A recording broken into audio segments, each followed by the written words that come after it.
Hello students, class 11th accountancy chapter 22 हमने start किया था। Single entry system accounts from incomplete records, जिसका question number 5 तक हम लोगों ने कर लिया है। आज हम स्टार्ट करेंगे क्वेश्चन नंबर 6 से। चलिए देखते हैं क्या कहता है question number 6।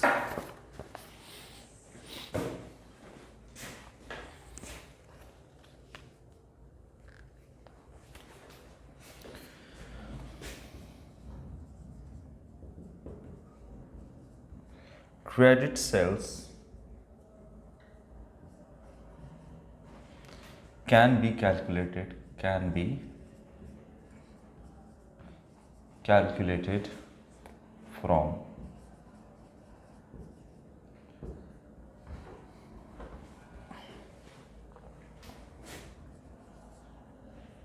option A, debtors account, option B, creditors account, option C, cash account, और D, profit and loss account.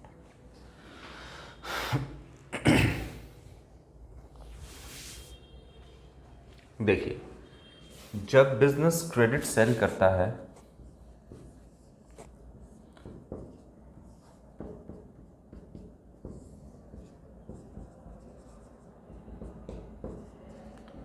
तो सामने क्या, ये मान लो कि 5,000 का क्रेडिट सेल किया गया इसे, तो ये क्या कहलाएगा बिजनेस के पॉइंट ऑफ व्यू से? ये कहलाएगा डेटर, जो कि नियर फ्यूचर में बिजनेस को पैसा देगा।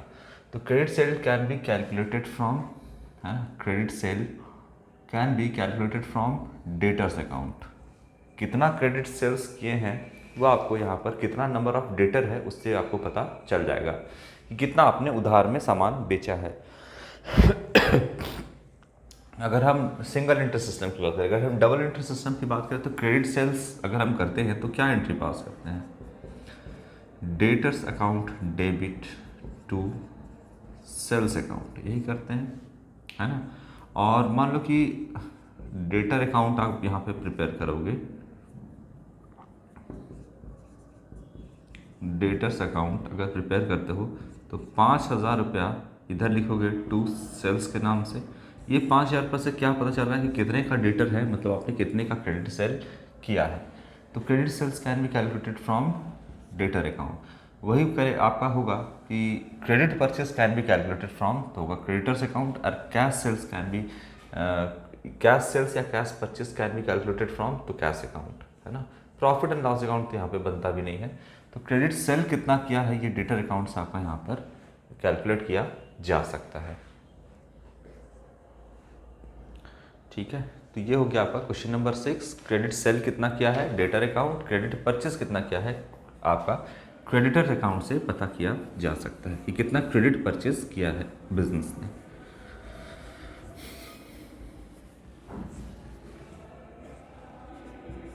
Question number 7,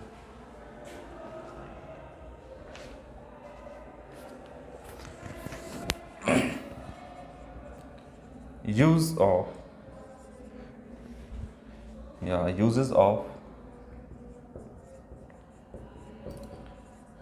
incomplete records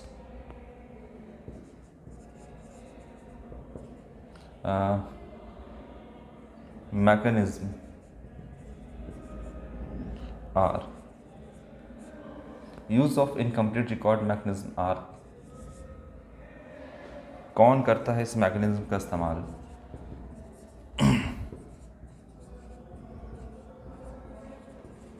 big business houses,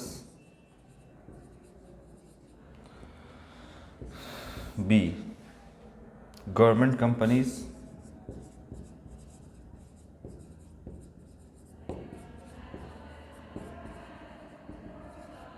सी स्मॉल ट्रेडर्स,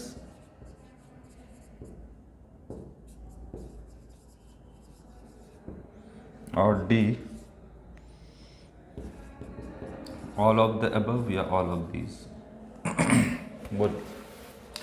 इनकम्प्लीट रिकॉर्ड का इस्तेमाल तो गवर्नमेंट कंपनी नहीं ही करेगी। क्यों करेगी भाई? गवर्नमेंट या बिग हाउसेस, बड़ी कंपनियां अगर है ना, तो क्या वो आपका इनकम्प्लीट रिकॉर्ड करेगी? इनकम्प्लीट डबल एंट्री सिस्टम है तो इनकम्प्लीट रिकॉर्ड क्यों करेगी? मतलब double entry system scientific system है और सारा उसी से होगा।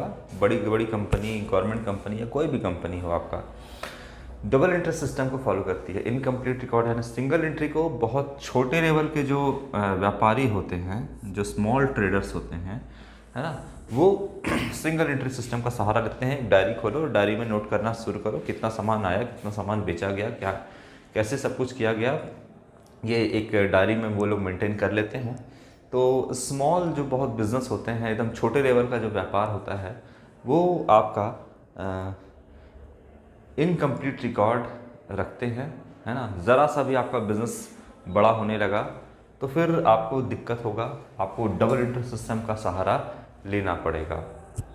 छोटे बिजनेसमैन है वो कहाँ चार्टर्ड अकाउंटेंट रखेंगे, कहाँ क्या करेंगे, वो खुद से ही अपना हिसाब किताब रखना स्टार्ट करते हैं, जिसे हम सिंगल एंट्री सिस्टम कहते हैं। और इससे भी छोटे लेवल के व्यापार को भी जो है हम यहाँ पे प्रॉफिट एंड लॉस कैलकुलेट कर सकते हैं। तो चलिए, ये हो गया आपका स्मॉल ट्रेडर्स के लिए। इसके अलावा गवर्नमेंट कंपनी क्या करेगी? सब डबल एंट्री सिस्टम का इस्तेमाल करती है। बड़ी बड़ी कंपनियां, गवर्नमेंट कंपनी, पब्लिक लिमिटेड या प्राइवेट कंपनी भी हो, तो आपका डबल एंट्री सिस्टम का सहारा लेती है। छोटे लेवल के व्यापार हो गए, जो छोटे मोटे दुकान में काम कर रहे हैं, तो वो सारा आपका डायरी वगैरह मेंटेन करते हैं, इनकम्प्लीट रिकॉर्ड रखते हैं, ए टू जेड सारे चीज़ों का हिसाब किताब, expense, asset, liability, A to Z का हिसाब किताब वो नहीं रखते उतना। कितना कितना पैसा आना है, किससे कितना जाना है, बस छोटा मोटा ये रिकॉर्ड वो लोग मेंटेन करते हैं। कैश में भी जनरली वो लोग है कि कितना कैश आया, कितना कैश गया, उससे मतलब नहीं है। सामान आया खरीदने, ग्राहक अगर कैश दे दिया तो कैश ले लिया, उसका रिकॉर्डिंग भी नहीं किया है। हाँ, उधार में सामान रहा तो चलो ग्राहक के नाम पे चढ़ा दिए कि इतना उधार में लेना है या इतना किसी को देना है, तो वो सब चीज़ वो रिकॉर्ड रखते हैं, इसलिए इसको इनकम्प्लीट रिकॉर्ड भी कहते हैं। तो ये सब स्मॉल ट्रेडर करते हैं। Question number 8,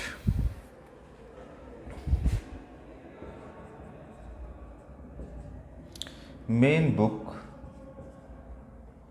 of account under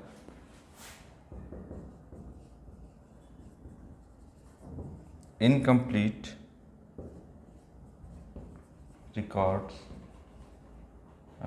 incomplete record mechanism is option A, cash book, B, purchase book, C, sales book, और D, ऑल दी अबव या ऑल ऑफ दीज। बोल।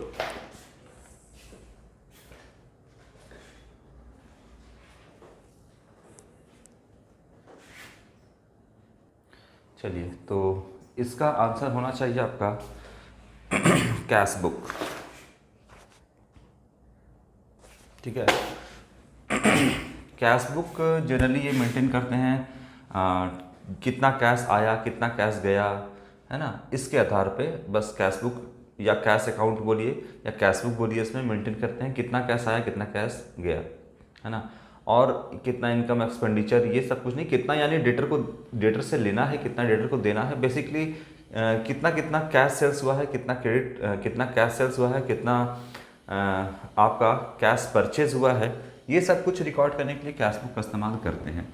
यहाँ पे परचेज बुक हम लोगों ने पढ़ा है डबल एंट्री सिस्टम में कि जितना क्रेडिट परचेज है उसके लिए परचेज बुक मेंटेन करते हैं, जितना सेल्स हुआ है क्रेडिट सेल्स के लिए सेल्स बुक हम मेंटेन करते हैं, और फाइनली इसको कैश अकाउंट में हम सबको ट्रांसफ़र कर देते हैं।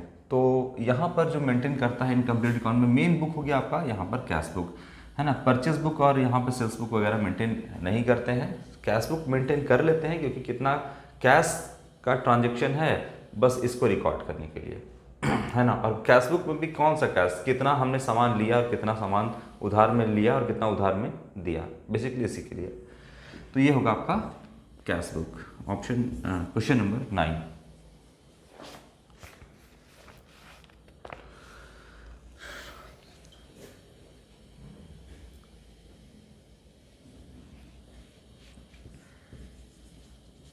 Under net worth method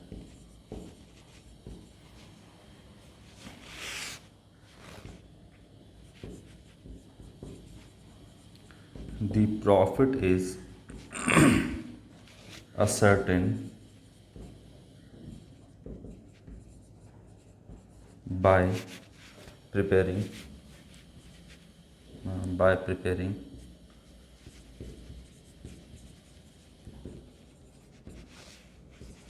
a profit and loss account, B statement of profit, C statement of affairs, और D statement of loss। बोलिए।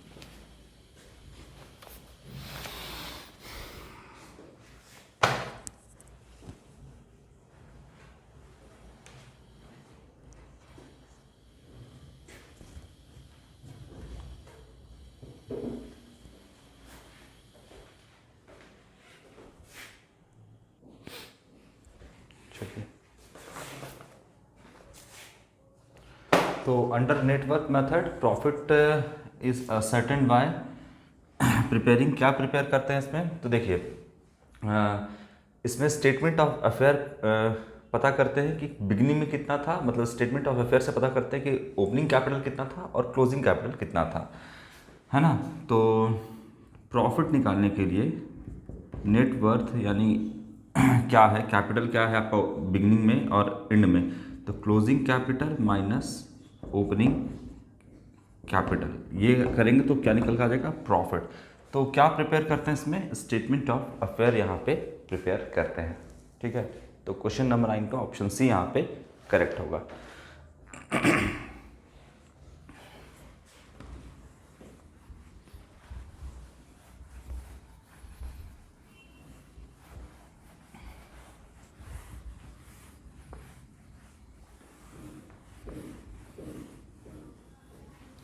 इसमें क्या करते हैं? ओपनिंग कैपिटल निकालने के लिए जो एसेट है उसमें से लायबिलिटी माइनस कर देते हैं साल के शुरुआत में, तो ओपनिंग कैपिटल निकलता है।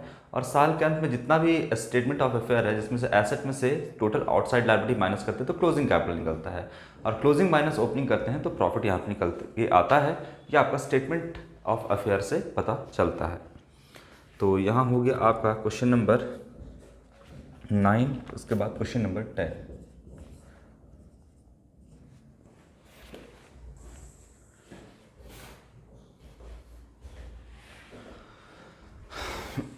कहता है question number 10, if closing capital is more than opening capital, the difference is a profit, B loss, C asset और D लाइबिलिटीज। वही चीज़ है यहाँ पे जो अभी हम बताएं कि ओपनिंग स्टेटमेंट ऑफ अफेयर से, है ना, ओपनिंग कैपिटल का पता चलेगा और क्लोजिंग स्टेटमेंट ऑफ अफेयर से क्लोजिंग कैपिटल का पता चलेगा। अब बोलता है कि क्लोजिंग कैपिटल ज़्यादा है, मान लो ये 100 रुपया है, एग्जाम्पल के तौर पर है। क्लोजिंग कैपिटल जो आया क्लोजिंग पर स्टेटमेंट ऑफ अफेयर से वो आया आपका क्लोजिंग कैपिटल, और ओपनिंग आया मान लो 60 रुपया, है ना, और ये आया 100 रुपया। तो प्रॉफिट कैसे पता चलेगा? क्लोजिंग कैपिटल यानी साल के अंत में जो कैपिटल है वो 100 है, और शुरुआत में जो है वो कितना है? शुरुआत में है 60 रुपये, तो प्रॉफिट होगा 40 रुपये का, है ना। कैसे? आपका ओपनिंग था 60 और बढ़ते बढ़ते हो गया 100, तो 60 से 100 कैसे हो गया? जरूर 40 रुपये का प्रॉफिट हुआ होगा, तभी तो बढ़ गया ना।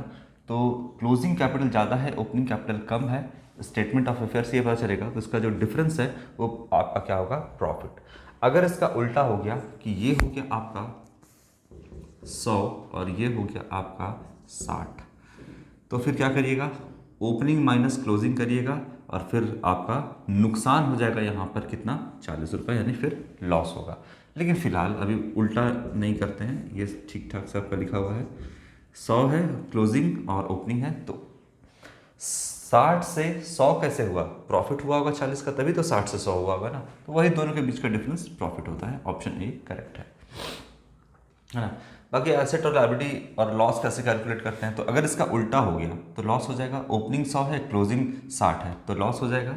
अच्छा, एसेट कैसे कैलकुलेट करते हैं? तो asset is equal to capital plus liability, और लायबिलिटी कैसे कैलकुलेट करते हैं? तो liability is equal to asset minus capital. ये इस तरीके से कैलकुलेट होता है। चलिए क्वेश्चन नंबर 11 देखते हैं।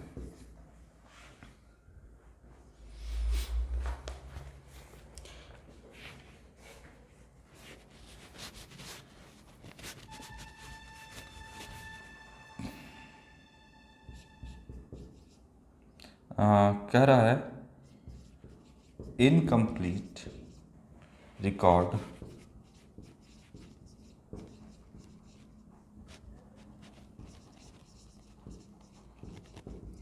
mechanism, incomplete record mechanism, the bookkeeping is, जो बुक रखा जाता है, जो बुक में सब कुछ रिकॉर्ड किया जाता है ना। बुक कीपिंग का मतलब क्या है? जिसमें सब चीज़ का रिकॉर्ड रहता है उसको बोलते हैं आपका बुक कीपिंग। और इनकम्प्लीट रिकॉर्ड सिस्टम के अंदर जो बुक कीपिंग रखा जाता है, कंप्लीट रिकॉर्डिंग जो मैकेनिज्म है वो डबल एंट्री सिस्टम है आपका। और उसके अंदर बुक कीपिंग का क्या पार्ट था? तो आपका बिजनेस स्टार्ट हुआ, फाइनेंशियल ट्रांजेक्शन हुआ, फिर जर्नल, जितना भी लेजर और सब्सिडरी बुक है, ये सब आपका रिकॉर्डिंग तक के पार्ट को बुक कीपिंग कहते हैं। और वो आपका साइंटिफिक था। ये आपका इनकम्प्लीट तरीके से अगर आप इसको मेंटेन कर रहे हैं तो क्या ऑप्शन ए कहता है कि क्या ये साइंटिफिक है?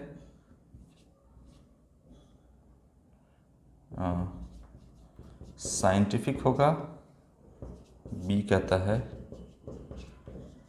इनकम्प्लीट है, या फिर ये सिस्टमैटिक है, और फिर कहता है डी या ये कंप्लीट है।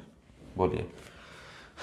इनकम्प्लीट रिकॉर्ड जो है आपका, इनकम्प्लीट मैकेनिज्म के तहत हम रिकॉर्डिंग कर रहे हैं, और उसमें जो बुक कीपिंग यानी जो बुक कीपिंग मेंटेन किया जा रहा है वो क्या साइंटिफिक है? जब आपका लिख भी दे रहा है इनकम्प्लीट रिकॉर्ड मैकेनिज्म, जब इनकम्प्लीट रिकॉर्ड मैकेनिज्म को हम अपना रहे हैं यानी सिंगल एंट्री सिस्टम को अपना रहे हैं, तो वो साइंटिफिक तो नहीं हुआ। अगर हम डबल एंट्री सिस्टम को अपनाते तो वो साइंटिफिक होता। अच्छा, तो फिर क्या वो सिस्टमैटिक हुआ? क्या सारी चीज़ों को सिस्टमैटिक रिकॉर्डिंग हम रखे हैं? वो भी नहीं रखे हैं। क्या कंप्लीट रिकॉर्डिंग रखे हैं रियल अकाउंट नॉमिनल अकाउंट का? वो भी नहीं रखे हैं। तो ये क्या हो गया आपका? इनकम्प्लीट हुआ। जो भी बुक कीपिंग है वो इनकम्प्लीट हुआ, है ना। इसीलिए एक छोटा बिजनेस में तो काम चल जाएगा, बहुत स्मॉल लेवल का बिजनेस में ये काम चल जाएगा, लेकिन आपका बड़े कंपनी में ये सब जो होता है वो आपका सिंगल एंट्री सिस्टम को फॉलो भी नहीं किया जाता है, कर भी नहीं पाएगी और किया भी नहीं जाता है। उसको डबल एंट्री सिस्टम जो है फॉलो करना ही होगा। चलिए क्वेश्चन नंबर 11 के बाद क्वेश्चन नंबर 12 क्या कहता है देखते हैं।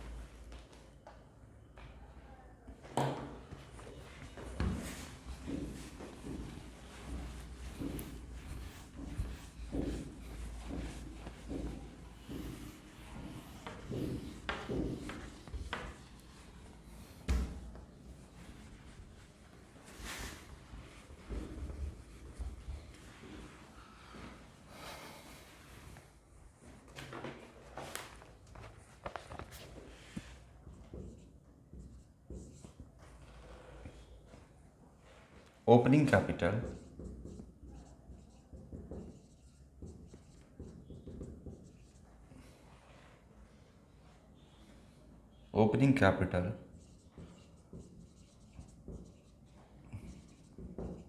ascertained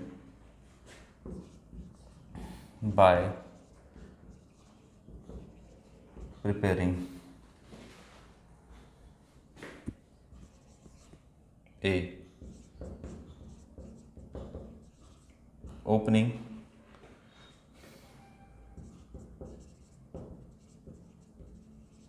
statement of affair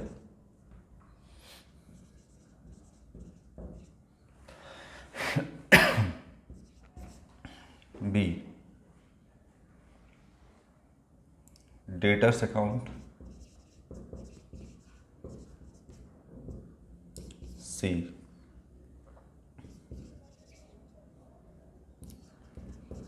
creditors account और D कैश अकाउंट। बोलिए, एक बार पूरे चैप्टर को रीड कर लीजिएगा तो फिर कोई भी ऑब्जेक्टिव क्वेश्चन बनाने में कम से कम कोई भी प्रॉब्लम आपको नहीं होगा। तो ओपनिंग कैपिटल कैसे पता करते हैं और क्लोजिंग कैपिटल कैसे पता करते हैं और उन दोनों के बीच का डिफरेंस क्या होता है, ये सब कुछ आप जान लोगे तो सब कुछ हो जाएगा। तो पहले भी बताए हैं कि प्रॉफिट निकालने का आपका दो तरीका है। एक हो गया आपका profit is equal to closing capital minus opening capital, ये हो गया। या फिर आप प्रॉफिट निकाल सकते हैं क्लोजिंग कैपिटल माइनस, या फिर प्लस कर दो पहले, drawings minus additional capital minus opening capital, तो यहाँ प्रॉफिट निकल जाएगा, है ना। ये तरीका। अब ये तो प्रॉफिट निकालने का तरीका है। कहता है कि ओपनिंग कैपिटल कैसे निकालेंगे, तो दो चीज़ आपको यहाँ पर एक चीज़ बनाना होगा। पहले ओपनिंग के लिए opening statement of affair, opening statement of affair balance sheet जैसा ही बनता है। ये इस साइड में हम लिखते हैं एसेट, यहाँ पे लायबिलिटी। जितना भी एसेट है सब यहाँ पे लिखेंगे 100 रुपया, और जितना भी आउटसाइड लायबिलिटी है यहाँ लिखेंगे, सपोज मान लो वो है 40 रुपया। तो ओपनिंग कैपिटल यानी कैपिटल इन द बिगनिंग क्या निकल गया आपका 60 रुपीज़, ठीक है, यहाँ लिख देते हैं 60 रुपीज़। तो ओपनिंग निकल गया इससे, किससे, ओपनिंग स्टेटमेंट ऑफ अफेयर से। इसके बाद क्लोजिंग स्टेटमेंट ऑफ अफेयर बनता है, सेम चीज़, एसेट और लायबिलिटी, यहाँ रुपीज़ लिख लो आप। इधर मान लो आपका टोटल एसेट जो है 200 है ना, और मान लो टोटल जो आउटसाइड लायबिलिटी है वो कितना रख लें, वो रख लेते हैं सपोज दैट आपका 120 रुपया, ठीक। तो कैपिटल इन दी इंड या क्लोजिंग कैपिटल इसको बोलिए, क्लोजिंग कैपिटल ये हो जाएगा आपका 80 रुपया, ठीक, और ये हो जाएगा 60 रुपया। तो यहाँ से यहाँ 20 रुपये का प्रॉफिट ये हो सकता है। या फिर अगर आपका दिया हुआ है ड्राइंग्स और एडिशनल कैपिटल दिया हुआ है तो फिर इस फॉर्मूला से कैलकुलेट करोगे। कैसे कैलकुलेट करोगे, तो 80 रुपीज़ यहाँ लिखोगे आपका क्लोजिंग प्लस ड्राइंग्स जो भी अमाउंट होगा मान लो ऐड करोगे, उसको एडिशनल कैपिटल को हटा दोगे और ओपनिंग कैपिटल भी मान लो 10 रुपया है, हटा दोगे, तो कितना हो जाएगा आपका 80 रुपया का प्रॉफिट होगा। इस तरीके से आपका निकलता है, ठीक है। तो ओपनिंग स्टेटमेंट ऑफ अफेयर से ओपनिंग कैपिटल निकलता है, क्लोजिंग स्टेटमेंट ऑफ अफेयर से क्लोजिंग एसेट यहाँ पे क्लोजिंग कैपिटल निकलता है। तो opening capital certain by opening statement of affair, opening statement of affair से यहाँ पे बनता है। इसका तो कंप्लीट क्वेश्चन हम पहले ही बता दिए हैं, फर्स्ट वीडियो में ही अपना कंप्लीट क्वेश्चन इसका बता दिया है। तो क्वेश्चन नंबर 12 आज कर लिया है हम लोगों ने। क्वेश्चन नंबर 13 से हम नेक्स्ट वीडियो में आपका स्टार्ट करेंगे। तो आज के लिए इतने ही बच्चों, थैंक यू।